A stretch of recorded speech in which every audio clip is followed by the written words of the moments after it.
We'll move now to Mr. Vikas Sheel from the government of India. Mr. Vikas is leading the famous Jal Jeevan mission in India, which aims to reach universal access for rural water supply in a very, very big country like India. His presentation is going to be on how to build climate resilient services at scale, at a very, very big scale. So let's hope that, yes, there it is. Yeah, thanks, Hori. We've heard Tanvi about the gender issue, the gender dimension of WASH. We've heard Kate about what are the various partnership efforts. We just heard the need for uh, making sure that the communities do realize and treat water as a resource. Uh, I'll be taking you through very, very briefly through the Jal Jeevan mission, the approach under the mission, in order to address most of these issues.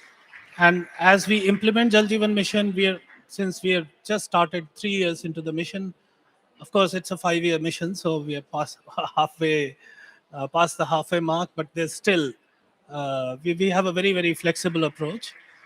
So we still look forward to whatever inputs we can get to make it more effective in terms of making these systems sustainable, because it'll be easy to erect the infrastructure, but it's the core challenge lies in making sure that the sources remain sustainable for the design period, and then the communities do look at these infrastructure assets as their own assets rather than something being provided by the government, because in the case of latter, more often than not, communities may not take adequate ownership and interest in maintenance and operation of these assets, and thereby making these assets vulnerable to the risk of becoming defunct for the want of various operations and maintenance kind of issues. So just to, I'm sorry.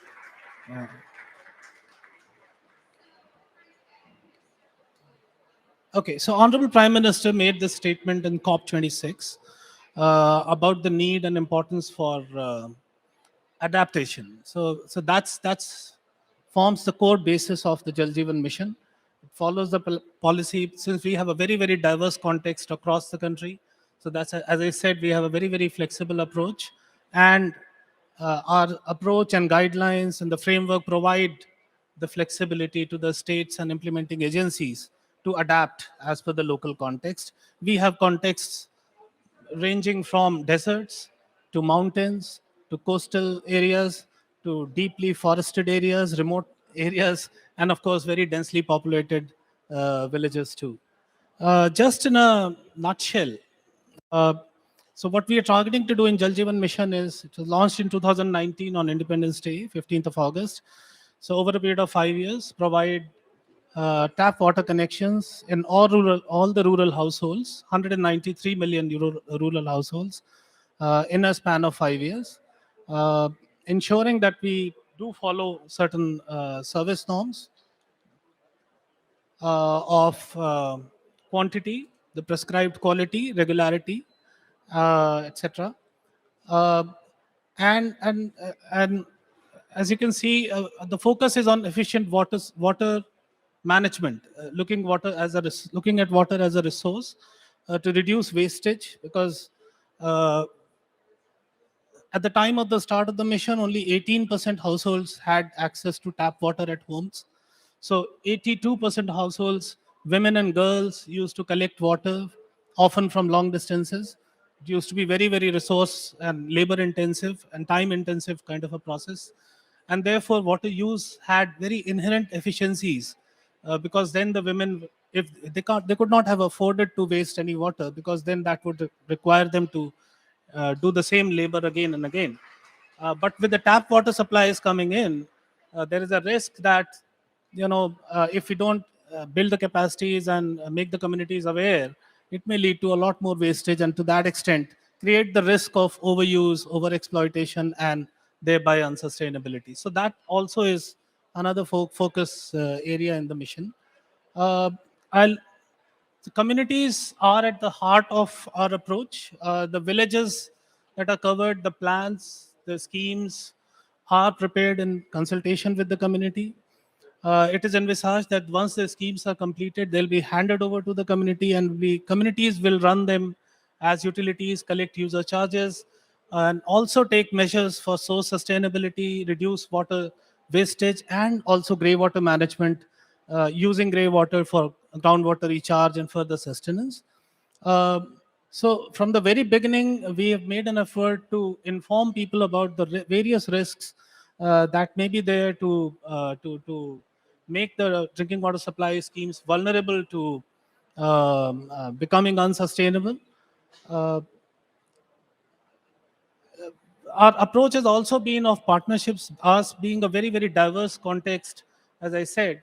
Lots of organizations and experts and academic institutions are working in the area of WASH. So we have recently set up the Rural WASH Partners Forum, where we have brought together around 31 civil society organizations, including UNICEF, UNDP, uh, Gates Foundation, Tata Trust, Water Aid, Wash Eye, and many others.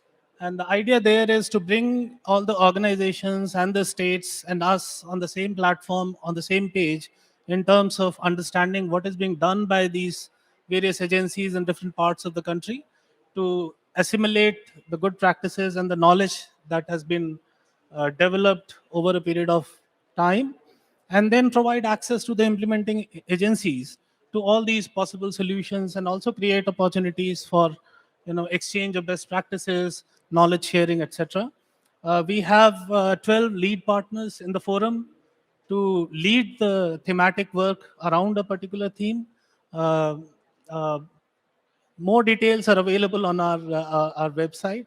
This is just a snapshot of where we have come so far. So from 15th of August 2019, when the mission was launched, we have, in a span of around 3 years and 3 months, already provided 72 million tap water connections in the rural households.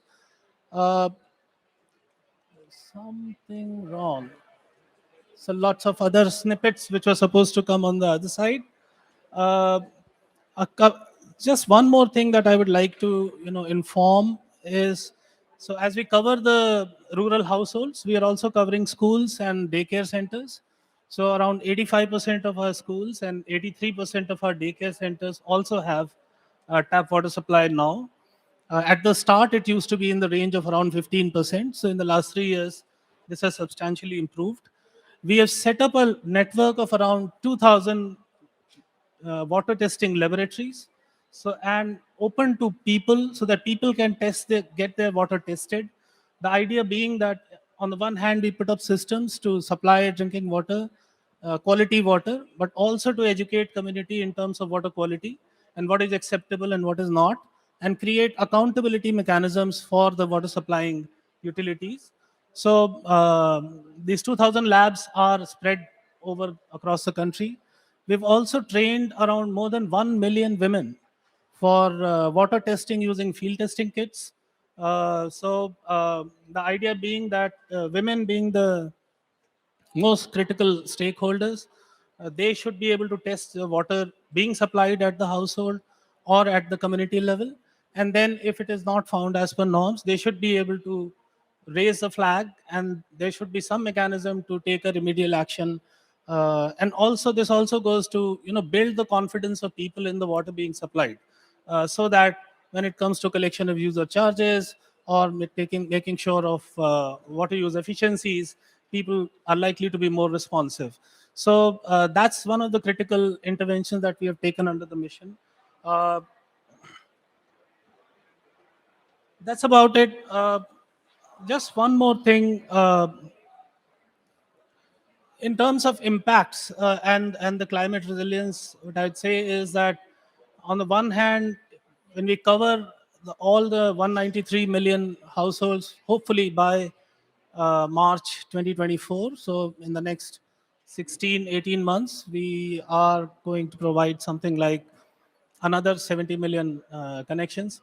Uh, So that's going to have a substantive impact in terms of savings in time, savings in energy for women, in terms of the health impacts for which will be there as a result of supply of clean water at households. Recently, Professor Michael Kramer published a study wherein he reviewed the literature available on the correlation between supply of drinking water and reduction in the child mortality rates. And for JJM, we requested him, and he did some studies and worked out some numbers, and recently published that once we finish our work, it it has the potential to lead to reduction in child mortality to the extent of 135,000 deaths averted every year. Uh, so. Uh, so this is where we are, and we're going full steam. But we welcome any kind of suggestions, any approaches that you would like to try. Please come and try. If you would like to understand what we are trying to do, we have all our information in public domain. We have a public dashboard, so you can access the dashboard anywhere, anytime, look at the information right to the village level in terms of the names of the people to whom the connections have been provided, and the status of coverage in various parts of the country, etc., etc. And because of the paucity of time, I've also brought a small brochure which has a QR code at the end, which you can use to take a look at our website and the dashboard. Thank you so much.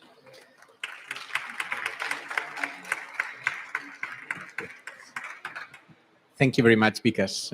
Really impressive numbers, really inspiring story coming from India. हर घर जल जल जीवन mission